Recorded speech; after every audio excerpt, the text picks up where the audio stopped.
शुरू। ठीक। Hello, good morning. Yesterday we are talking about length contraction, and in the length contraction we have defined, or let me start from the very beginning. एक उदाहरण भी दे देते हैं, उस उदाहरण से और आपको स्पष्ट हो जाएगा। एक सामने से ट्रक जा रहा है with a velocity comparable to the velocity of light, और उस ट्रक पे एक कोई ऑब्जेक्ट पड़ा हुआ है, से एक सीमेंट की बोरी पड़ी हुई है, उसे आप देख रहे हैं। लेकिन जब velocity of movement becomes comparable to the velocity of light, तो आप जो देख रहे हो उसकी लंबाई ग्राउंड ऑब्जर्वर आपको कितनी दिखेगी। ट्रक पे तो बोरा रखा हुआ है, उसकी लंबाई फिक्स्ड है। अब आप ग्राउंड ऑब्जर्वर जो ट्रक से संबंधित नहीं हो, तो आपको लंबाई उसकी कितनी दिखेगी। इसी संदर्भ में अब आपको ज़्यादा स्पष्ट हो जाएगा। हमने एक यस फ्रेम ऑफ रेफरेंस का कल चयन किया था, which was static associated with the ground observer, और ग्राउंड ऑब्जर्वर आप हो, रुके हुए हो। And there is another frame of reference S dash, और S dash frame of reference वो फ्रेम ऑफ रेफरेंस है जो ट्रक है, and truck is moving with a velocity of v along x axis. So we have two frame of references.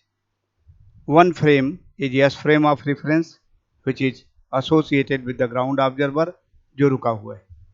दूसरा frame of reference जो है S dash frame of reference है, जिसमें अभी आपने सीमेंट की बोरी कहा, तो सीमेंट की बोरी ना होकर के एक राड है S dash frame of reference में, और इस राड की लंबाई जो ट्रक के ऊपर है, सीमेंट की बोरी की लंबाई है, वह एक्चुअल लेंथ होगी, रियल लेंथ होगी, वास्तविक बोरी की लंबाई होगी, जो ट्रक के ऊपर ऑब्जर्वर, मूविंग ऑब्जर्वर जो बैठा हुआ है, उसको दिखाई देगा।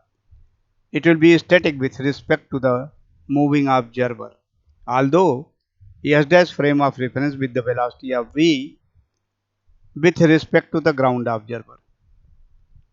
तो अब उस लंबाई को, जो ट्रक पे रखे हुए राड की लंबाई है, एक राड रखा हुआ है, राड के दोनों एंड्स जो हैं, x2 dash is the farther end, rod के दोनों एंड्स की कोऑर्डिनेट्स, फार्दर एंड का कोऑर्डिनेट x2 डैश है, नियरर एंड का कोऑर्डिनेट है x1 dash.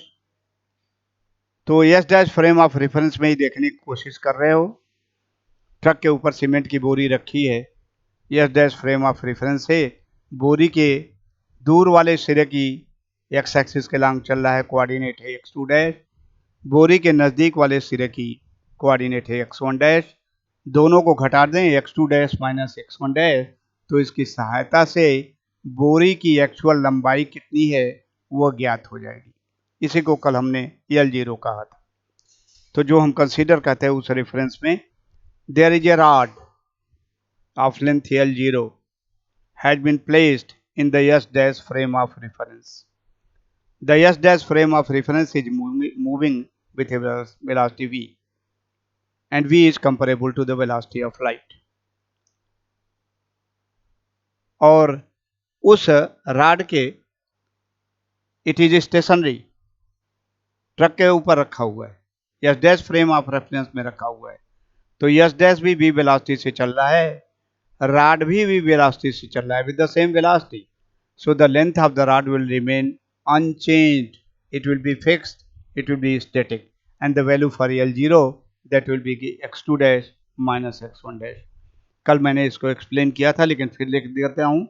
This L0 is the actual length, actual length, the real length, वास्तविक लंबाई, और टेक्निकली इसी को हम कहते हैं प्रॉपर लेंथ। प्रॉपर लेंथ तो तीन नामों से जाना जाता है, आइदर एक्चुअल लेंथ और रियल लेंथ और द प्रॉपर लेंथ के नाम से जाना जाएगा। Proper length is the actual length of the rod. Cement की बोरी की लंबाई कितनी है, that is equal to L0। अब इसी को आप देख रहे हो, आपको सीमेंट की बोरी कितनी दिखाई दे रही है, ये रॉड ग्राउंड ऑब्जर्वर को कितना लंबा दिखाई देता है, और ground observer yes frame of reference के संदर्भ में इसका फॉर्दर एंड जो है उसका कोऑर्डिनेट है x2, नियरर एंड है उस रॉड का, उसका कोऑर्डिनेट है x1, और x2 माइनस x1 को यदि डिफरेंस ले लिया जाए, this will give the length which will be seen bye the ground observer. Rod की लंबाई है वास्तविक L0, द प्रॉपर लेंथ, और रॉड की लंबाई कितना ग्राउंड ऑब्जर्वर को दिखेगी, वो ग्राउंड ऑब्जर्वर को L दिखेगी, और इसलिए L को हम लोगों ने कहा L is the apparent length, आभासी लंबाई। ग्राउंड ऑब्जर्वर को कितना दिखेगा, और हमारा जो अनुभव है वो तो यही बताता है कि लंबाई अनचेंज रहेगी, उतना ही आना चाहिए। लेकिन देखा जाए, when the velocity becomes comparable to the velocity of light and less than c, v is less than c, तो फिर L0 और L में क्या संबंध है। आभासी लंबाई को हम कहते हैं, इसको L को एपरेंट लेंथ, या इसी को कहते हैं रिलेटिविस्टिक लेंथ, रिलेटिविस्टिक लेंथ। तो ये कल जो हमने प्रोग्राम बनाया था कि L0 और L के बीच में क्या संबंध होगा, इसको स्थापित करना है। L0 क्या है, यह अब आपको स्पष्ट हो गया होगा, वास्तविक लंबाई, the proper length of the rod placed in S dash frame of reference. Rod is moving with the velocity of v along the x-axis, and the S dash frame of is also moving with the velocity of v. और उस rod को ground observer who is at rest associated with the S frame of reference, उसको कितना दिखाई देता है, तो उसको दिखाई दे रहा है L, इसे हम कहेंगे अपरेंट लेंथ या रिलेटिविस्टिक लेंथ। टेक्निकली हम इन दोनों लंबाइयों L0 को प्रॉपर लेंथ कहते हैं और L को रिलेटिविस्टिक लेंथ कहते हैं। क्या इसके अर्थ है, तो अपरेंट लेंथ रिलेटिविस्टिक और प्रॉपर लेंथ को इन दो नामों से जानते हैं। इनके बीच में क्या संबंध आएगा, इस संबंध को स्थापित करने के लिए we will start with the proper length. Length contraction है तो प्रॉपर लेंथ से, इसके बाद हम टाइम डायलेशन कंसीडर करेंगे, तो वहाँ भी प्रॉपर टाइम से हम कंसीडर करेंगे, और वहाँ भी हम आपको स्पष्टतः एक्सप्लेन करेंगे which time is the proper time. तो यहाँ this is the proper length L0, the relativistic length is L, so let me start from the proper length. L0 is equal to x2 dash, इसी को फिर से लिख लिया, minus x1 dash. x2 dash और x1 dash are the parameters associated with S dash frame of reference. Lorentz transformation की सहायता से हम इसको S फ्रेम ऑफ रेफरेंस के कोऑर्डिनेट में लिखने का प्रयास करेंगे, और आपको एक्सप्रेशन याद ही होगा, मैं यहां लिख देता हूं, x dash it is equal to x minus VT divided by square root 1 minus v square by c square. ये एक्सप्रेशन है। Here we need the value for x2 dash, तो 2 लगाएंगे तो 2 आ जाएगा, और डैश की वैल्यू निकल जाएगी, सो x2 डैश की वैल्यू आ जाएगी x2 माइनस VT2। T2 क्यों, कि उस एंड को, फार्दर एंड को हमने T2 समय पर देखा, तो इसलिए यहाँ पर x2 minus VT2 divided by जिस वेलोसिटी से चल रहा है S dash frame of reference 1 minus v square by c square. So applying Lorentz transformation equations, we can write down the value for x2 dash through this expression. कुछ लड़कों के मन में ये बात उठेगी, गैलीलियन ट्रांसफॉर्मेशन का प्रयोग क्यों नहीं कर रहे हैं। तो गैलीलियन ट्रांसफॉर्मेशन का प्रयोग तब हम करते हैं जब v की वैल्यू बहुत बहुत कम होती है, v is very very less than c। ये हम ऐसे केस को कंसीडर कर रहे हैं जहां पर v becomes comparable to the velocity of light and less than c। तो इसलिए लॉरेंट ट्रांसफॉर्मेशन इक्वेशन का यहाँ प्रयोग किया जाएगा। ऐसे ही x1 डैश की वैल्यू लिख सकते हो माइनस इसी का प्रयोग करते हुए x1 minus vt1, v is the velocity with which s dash frame is moving, the rod is moving। t1 समय पर इस एंड को हम देखते हैं, नियरर एंड को t1 समय पर देखते हैं, फार्दर एंड को हम t2 समय पर देखते हैं। तो x1 minus vt1 divided by square root 1 minus v square by c square. Denominator दोनों के कॉमन है तो इसलिए इसको हम बाहर ले लें।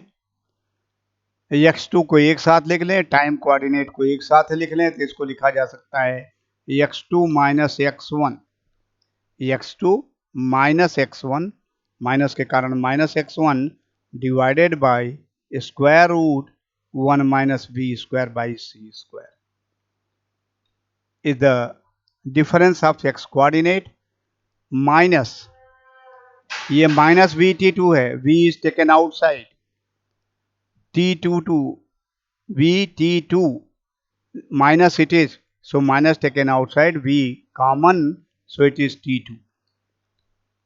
ये माइनस माइनस प्लस हो जाएगा, so minus minus minus plus हो जाएगा, माइनस t1।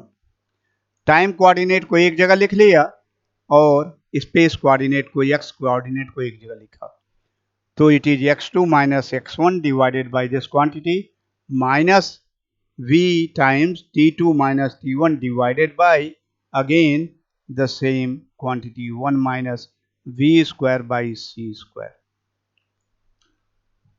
ठीक, अब देखो यहां एक कंडीशन लगाते हैं, इसका मतलब L0 की वैल्यू x पे भी डिपेंड करेगा, स्पेस कोऑर्डिनेट पर भी डिपेंड करेगा, टाइम कोऑर्डिनेट पर भी डिपेंड करेगा। लेंथ ऑफ द रॉड है दो कोऑर्डिनेट का अंतर x2 dash minus x1 dash. अब वो मैंने उदाहरण आपका सीमेंट की बोरी का लिया है, ट्रक के ऊपर रखा है, आप देखोगे तो दोनों एंड को एक साथ देखते हो। The farther end ground observer वो ट्रक वाले को अलग अलग दिख सकता है, लेकिन ग्राउंड ऑब्जर्वर ही will be seeing both the ends of the sack of the cement at the same time. Both the ends of the rod will be observed simultaneously by the ground observer। जहाज अब उड़ता हुआ जा रहा है, लेकिन जहाज की वेलोसिटी फिर भी very very less than c है, तो वहां गैलीलियन ट्रांसफॉर्मेशन का प्रयोग होगा।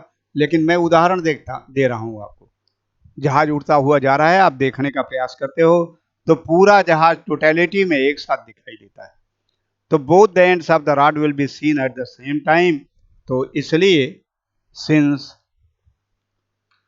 Both the ends of the rod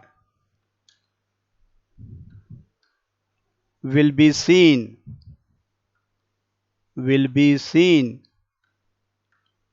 by ground observer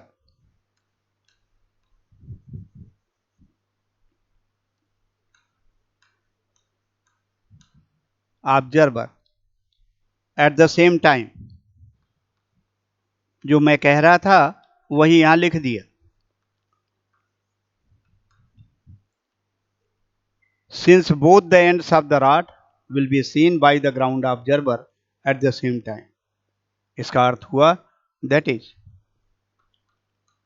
T2 वही होगा जो T1 होगा, दोनों साथ साथ देखे जाएंगे। T1 T2 में डिस्टिंक्शन नहीं होगा, डिफरेंशिएशन नहीं होगा, अंतर नहीं आएगा। They will be seen at the same time, that is T2 is equal to T1 is equal to T, say at the same time they will be seen, और एक ही समय में देखा जा रहा है, तो T2 की वैल्यू T1 के बराबर है, this will become 0, so second term is 0, so we get L0 is equal to x2 minus x1, only the first term on the right hand side will be obtained divided by square root 1 minus v square by c square, और second term की value 0 हो जाएगी। Now we know x2 minus x1 is the length of the rod observed by the ground observer, the apparent length, the relativistic length. तो numerator में x2 minus x1 की जगह पर हम L को स्थापित कर सकते हैं। सो L0 is equal to L divided by square root 1 minus v square by c square। और ऑब्वियस है इस इक्वेशन से कि डिनोमिनेटर की वैल्यू बदलती रहेगी, will depend upon the value of v। यदि ये 1 हो जाए तो L की वैल्यू L0 के बराबर आएगी, अन्यथा सदैव यहाँ पर कुछ न कुछ से डिवाइड किया जाएगा, और डिवाइड किया जाएगा so this will be less. A quantity square root 1 minus v square by c square, maximum value इसकी या v is equal to 0, v is equal to 0 पर ये 0 हो जाएगा, तब ये 1 के बराबर होगा। वो कंडीशन अभी हम आपको निकाल देंगे। The relationship between L and L0, it is L is equal to L0, इसका क्रॉस मल्टीप्लीकेशन हो गया square root 1 minus v square by c square. So this is the relationship between the relativistic length L and the proper length L0 when the system is moving, the rod is moving of लंबाई L0 is moving with the velocity of v। जब ये चलेगा तो ये दोनों के बीच में संबंध आएगा। अब इससे स्पेशल केसेज निकाल सकते हो, क्योंकि हमारा एक्सपीरियंस है बस जब खड़ी रहती है तो लंबाई उसकी जितनी होती है, बस जब चलने लगती है तब भी लंबाई उतनी ही होती है, उसके लंबाई में कोई परिवर्तन नहीं होता है। लेकिन यहाँ देखने से लग रहा है नहीं, लंबाइयाँ भिन्न भिन्न होती है, अलग अलग होगी, ये वैल्यू कम आएगी। क्यों कम होगी, तो किन कारण से हो रहा है, तो इसके लिए कंडीशन कंसीडर कर लीजिए।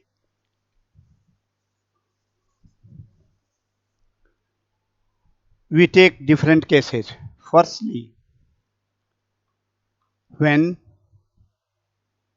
v is equal to 0, rod चल नहीं रहा है with the velocity of v, rod is static, रुका हुआ है, और रॉड यदि रुका हुआ है तो v की वैल्यू 0 हो गई, स्क्वायर रूट की वैल्यू 1 आ जाएगी, तो L की वैल्यू L0 के बराबर आएगी। लंबाई में कोई परिवर्तन नहीं हुआ और रुकी हुई है, तो चाहे S फ्रेम ऑफ रेफरेंस हो, चाहे S dash frame of reference हो, उस बोरी की लंबाई वही आएगी, रॉड की लंबाई वही रहेगी, अनचेंज रहेगी। दूसरा केस ले लिया, when v is very very less than c, चलना शुरू कर दिया rod, but v is very very less than c, बस चल रही है, बस की 60 किलोमीटर पर आवर चलेगी, कन्वर्ट कर लो, कैलकुलेट कर लो, तो इसकी value is very very less than c आ जाएगी। पर सेकेंड, मीटर पर सेकेंड में निकालोगे, c की वैल्यू 3 × 10⁸ मीटर पर सेकेंड होती है, तो उसकी तुलना में चलती हुई बस, उड़ता हुआ हवाई जहाज, सुपरसोनिक जेट, सबकी velocity is very very less in comparison to the velocity of light. और जब ऐसा केस हो जाए तो देखिए v बाई सी की वैल्यू बहुत कम आएगी, v square by c square और कम हो जाएगा, एक की तुलना में उसको छोड़ा जा सकता है, can be dropped, negligible, meaningless, तो फिर स्क्वायर रूट की वैल्यू 1 ही आ जाएगी। इस दशा में भी L is equal to L0 आएगा, जो हमारा classical day to day life में एक्सपीरियंस है। बस जब खड़ी होती है, ट्रेन की बोगी जब खड़ी है, तो यदि 15 मीटर उसकी लंबाई है, तो ट्रेन जब चलने लगती है तो प्लेटफॉर्म से जब आप देखते हो तो आपको लंबाई वही मिलती है, लंबाई में कोई परिवर्तन नहीं होता है। This correspond to the case second. तीसरा केस ले लीजिए, third, when v is less than c, जिसके लिए हम डिस्कस कर रहे हैं, v is not equal to c, ये हम बाद में स्टेब्लिश करेंगे। कोई वस्तु c की वेलोसिटी से नहीं चल सकता है, but the velocity is very large, it is comparable to the velocity of light when v is less than c, तो v बाई c की वैल्यू कम आएगी, 0.2 आ जाएगी, 0.4 आ जाएगी। स्क्वायर करेंगे तो 0.4 यदि है तो 0.16 हो जाएगा। This 0.16 can't be dropped in comparison to 1, छोड़ा नहीं जा सकता। अब इसको कंसीडर करेंगे और कंसीडर करेंगे तो इसकी वैल्यू लेस देन 1 हो जाएगा। लेस देन 1 होगा तो L will be less than L zero, L will be less than L zero. तो लॉरेंट ट्रांसफॉर्मेशन के केस में when the velocity is comparable to the velocity of light, तो उसमें the observed length by the ground observer, the apparent length will be less than the real length, the proper length of the rod, ये स्थिति प्राप्त होती है। और इसीलिए इसको लेंथ कॉन्ट्रैक्शन कहा जाता है, क्योंकि ग्राउंड ऑब्जर्वर के संदर्भ में देखेंगे हमें कितना दिखाई देता है, आपको कितना दिखाई देता है। कोई रॉड आपके सामने से चल रहा है with velocity comparable to the velocity of light, तो रॉड की लंबाई आपको परिवर्तित दिखती है कि नहीं? तो परिवर्तित दिखती है, और आपको दिखता है इसकी लंबाई कम हो जाती है, और लंबाई चूंकि कम हो जाती है तो इसीलिए इसको लेंथ कॉन्ट्रैक्शन कहते हैं। आपसे ये प्रश्न छोटा सा भी पूछा जा सकता है, why it is said to be length contraction, why it is not length dilation? तो इसका स्पष्ट उत्तर अब आपके समझ में आ गया, दे सकते हो, क्योंकि length decreases with respect to the ground observer and that's why it is said to be length contraction। और एक और कंडीशन यदि कंसीडर कर लें, हालांकि ये संभव नहीं है, लेकिन मान लीजिए थ्योरेटिकली एक कंडीशन ये भी कंसीडर कर लें, when v is equal to c, v की वैल्यू c के बराबर हो जाए। मैंने पुनः आपको बताया है, it is not possible experimentally, कोई वस्तु c की वेलोसिटी से नहीं चल सकता है, लेकिन मान लीजिए सैद्धांतिक दृष्टिकोण से हमने मान लिया यदि v की वैल्यू c हो जाए, तब देखा जाए l की वैल्यू कितनी हो जाएगी। v की वैल्यू c के बराबर होगा, this will become equal to 1, 1 का square 1, 1 minus 1 is 0, the length will get converted into a point, l will be equal to 0। तो length observed by the ground observer, if the velocity of movement becomes equal to the velocity of light, it will be getting converted into a point, ऐसी स्थिति आ जाएगी। तो इसलिए इसको length contraction कहते हैं, और लंबाई सदैव घटती हुई मिलती है। लेकिन मैं एक चीज़ अभी बता दूं, अभी आइंस्टाइन की जो डेवलपमेंट थे, थियरी बनाई गई, शुरू में लोगों ने विश्वास नहीं किया कि लंबाई घट जाती है, इसके अनुसार होना चाहिए, लेकिन कोई एक्सपेरिमेंटल प्रूफ इसका नहीं था।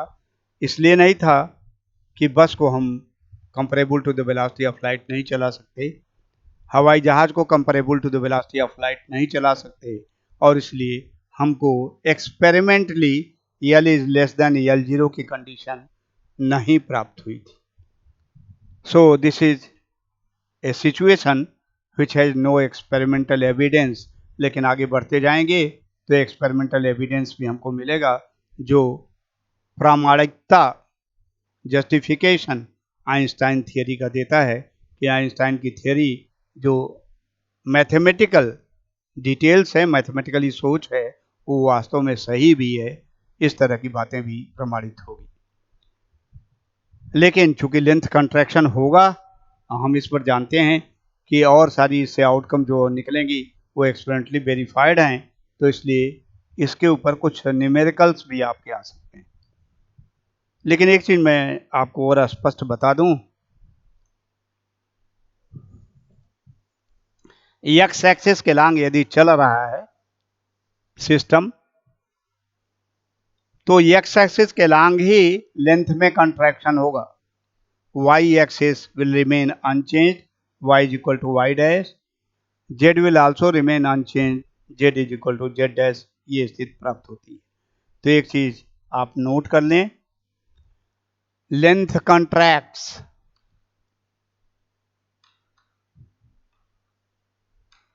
contracts only in the direction of motion,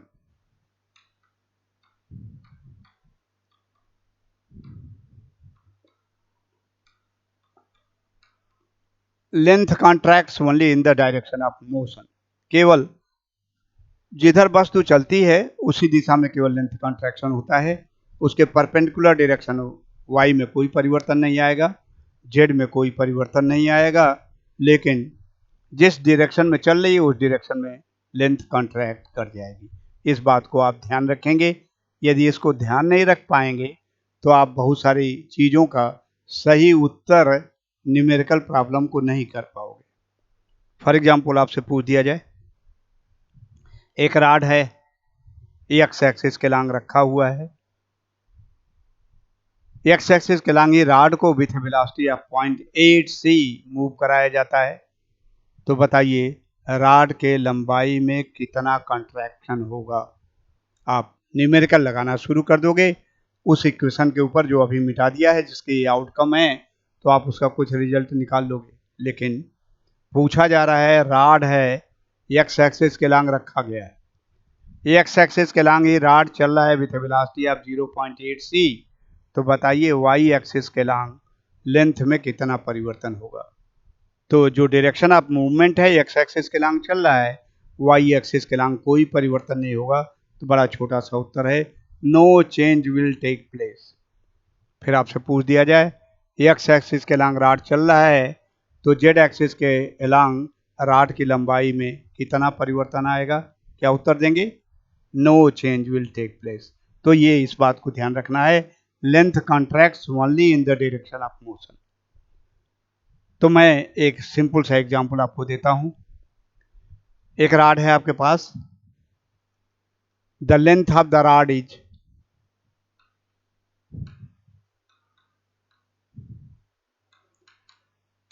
2 meter and it moves with a velocity is 0.8 c along the x-axis. What will be the length observed in the direction of motion? What will be the length of the rod in the direction of motion? तो उसके लिए x axis के से velocity 0.8 c along x axis।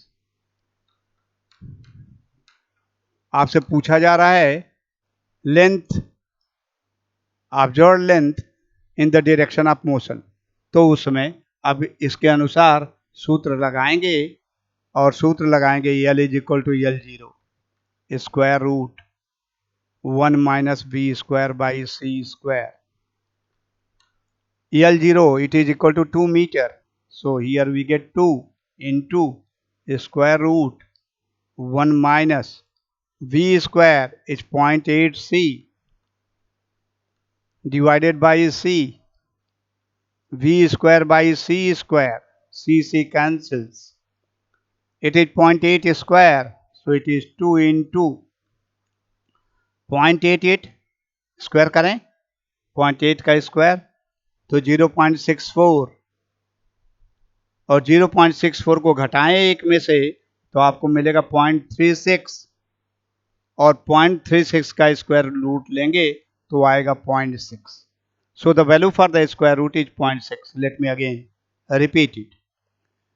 Here we are getting 0.8, get it squared, it is 0.64, 1 minus 0.64 कितना आएगा करके देख लो, 0.36, और 0.36 का स्क्वायर रूट लेंगे तो आएगा 0.6।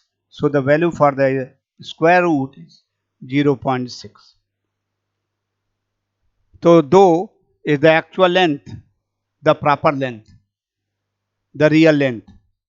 इस 2 मीटर की जगह पर अब दिखेगा 2 L0 and square root value is 0.6, it is 1.2 meter. So this is a very simple type of the numerical। एक रॉड है जिसकी लंबाई है 2 मीटर, 0.8 c की स्पीड से चल रही है।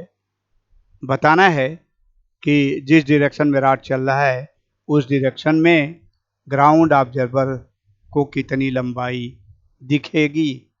तो 2 मीटर का रॉड है और ग्राउंड ऑब्जर्वर को उसकी लंबाई दिख रही है 1.2 मीटर।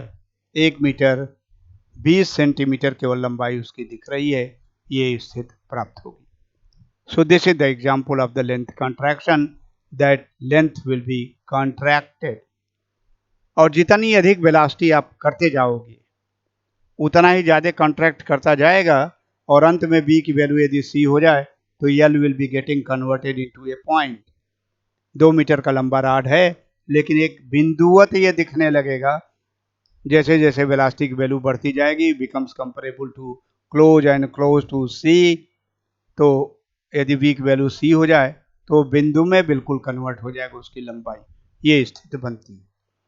एक दूसरा न्यूमेरिकल हम करते हैं। एक रॉड है ऑफ लेंथ l,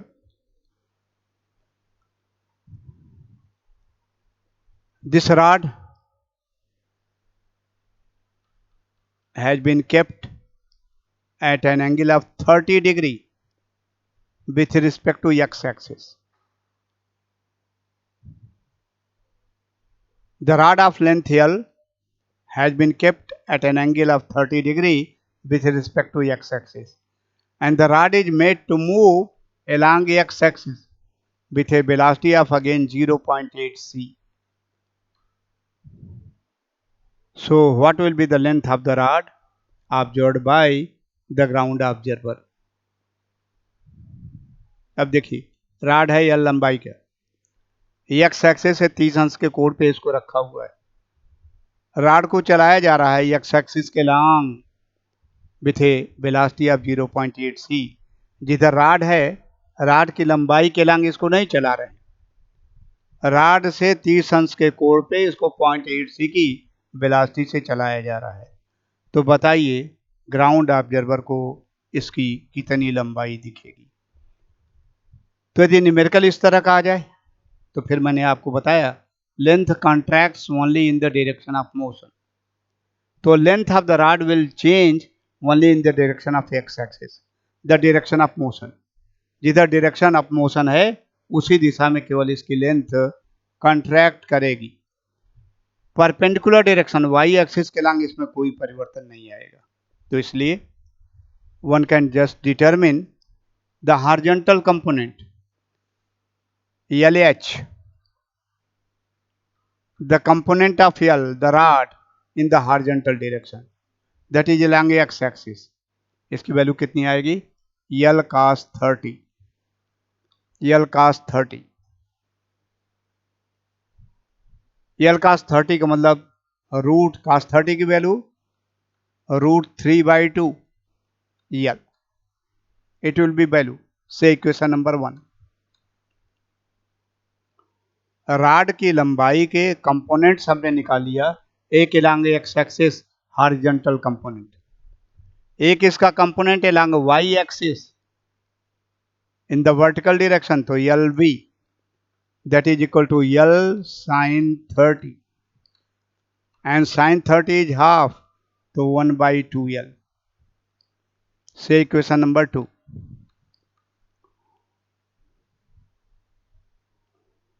तो मैं पुनः इसको ऐसा क्यों कर रहा हूं? क्योंकि लेंथ केवल उस डायरेक्शन में कॉन्ट्रैक्ट करेगी जिधर रॉड मूव कर रहा है, जिधर रॉड चल रहा है। रॉड चल रहा है एक्स एक्सिस के लॉन्ग, तो रॉड का वह कंपोनेंट जो एक्स एक्सिस के लॉन्ग होगा LH, the horizontal component, it will change, it will reduce, it will decrease. और रॉड का वह कंपोनेंट जो वाई एक्सिस के लॉन्ग है, वर्टिकल डायरेक्शन में है, जिसकी वैल्यू आपने निकाला है by equation number 2, it will not change. तो देखिए रॉड की कुल लंबाई में परिवर्तन जब आएगा, केवल परिवर्तन हॉरिजॉन्टल एक्सिस में हो रहा है, हॉरिजॉन्टल डायरेक्शन में हो रहा है, एक्स एक्सिस में हो रहा है, ये घटेगा according to the length contraction formulation, और ये वाई एक्सिस के लॉन्ग है, इसमें कोई परिवर्तन नहीं आएगा। तो यहाँ कारण लिखेंगे only LH will decrease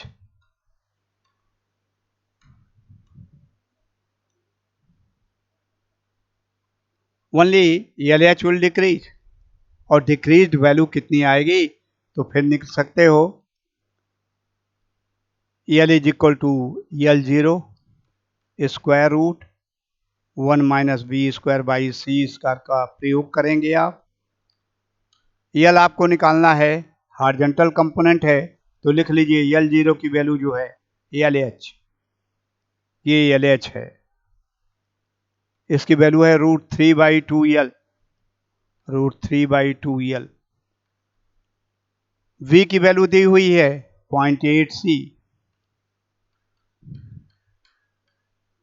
substitute कर दो तो L की वैल्यू निकल आएगी, L will be equal to √3/2L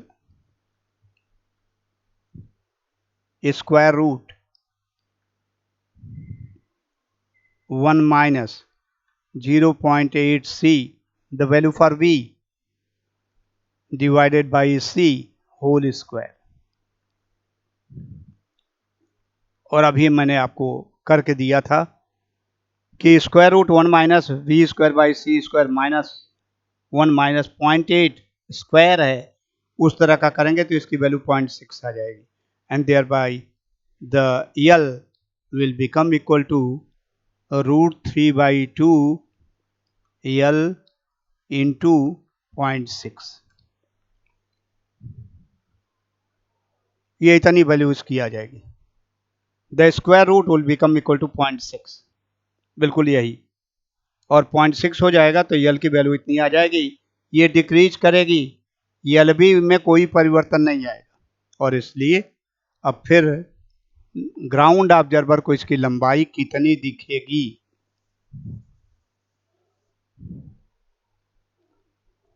तो दो कंपोनेंट है, एक हॉरिजॉन्टल कंपोनेंट है, एक वर्टिकल कंपोनेंट है। तो एक्चुअल लेंथ निकालने के लिए क्या करते हो, द फाइनल, इसको हम लिख लें L, और इसको भी L को हम लिख लें L is equal to LH, horizontal component, capital L, it is equal to, I write this as the horizontal component, केवल वर्टिकल कंपोनेंट नहीं चेंज करेगा, तो LH की वैल्यू इतनी आ गई या LH की वैल्यू इतनी आ गई, तो आप कर लीजिए। The length of the rod observed by the ground observer is the horizontal component square LH square plus LV square by equation number 2 by LV square। From equation number 3 horizontal component की value इतनी है, 0.8C से चल रहा है, इसलिए इसकी value decrease करेगी, और डिक्रीज करके वैल्यू इसकी LH की जगह पर कैपिटल LH आ गई, तो कैपिटल LH हॉरिजॉन्टल कंपोनेंट है, LV वर्टिकल कंपोनेंट है, दोनों का स्क्वायर करें, LH square plus LV square जोड़ करके स्क्वायर रूट ले लें, तो actual length of the rod will be observed as observed by the ground observer, ये फिर निकल जाएगा। निकालिए, देखिए इसको कितना आ जाता है, L is equal to square root LH square की वैल्यू रख दीजिए, तो LH स्क्वायर तो √3/2, और 2 को मैं इधर √3 लिख लेते हैं, फिर पूरा वैसे ही √3/2 into 0.6 L whole square plus